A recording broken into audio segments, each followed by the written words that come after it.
Welcome to Enlighten Your Souls with Islamic knowledge provided by the platform of Ruke Buli, Speech of Soul. نحمده ونصلي على رسوله الكريم أما بعد فأعوذ بالله من الشيطان الرجيم بسم الله الرحمن الرحيم وعن أبي هريرة رضي الله تعالى عنه قال قال رسول الله صلى الله عليه وسلم من لم يدع قول الزور والعمل به فليس لله حاجة في أن يدع طعامه وشرابه صدق اللہ العلی العظیم۔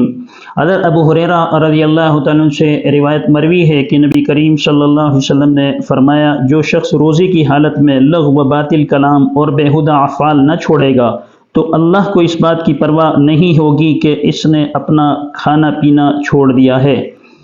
صحیح بخاری میں جو یہ روایت حضرت ابو ہریرہ رضی اللہ تعالیٰ سے مروی ہے، اس میں رسول اللہ صلی اللہ علیہ وسلم نے روزے کے متعلق فرمایا کہ کوئی شخص ایسا ہے جو روزہ رکھتا ہے لیکن اس میں لوگوں کی غیبتیں کرتا رہتا ہے، اس میں لوگوں کی چغلیاں کرتا رہتا ہے، اسی طرح جو نیک اعمال ہے وہ اس کی بجا آوری نہیں کرتا،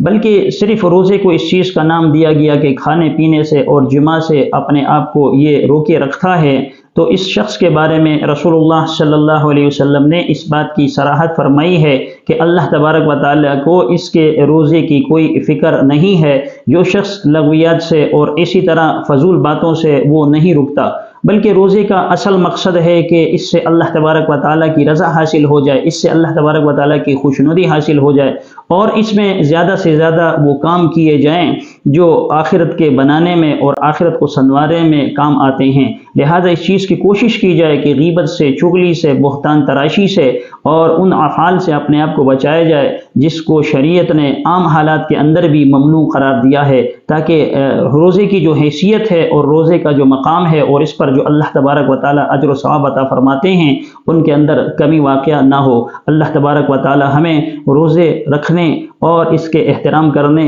کی جو اہمیت ہے اور جو فضیلت ہے وہ ہمارے ذہنوں میں اور ہمارے دلوں میں بٹھا دے۔ آمین وآخر دعوانا ان الحمدللہ رب العالمین۔ Thanks for watching. For more Islamic lectures, kindly subscribe to Ruke Buli on YouTube.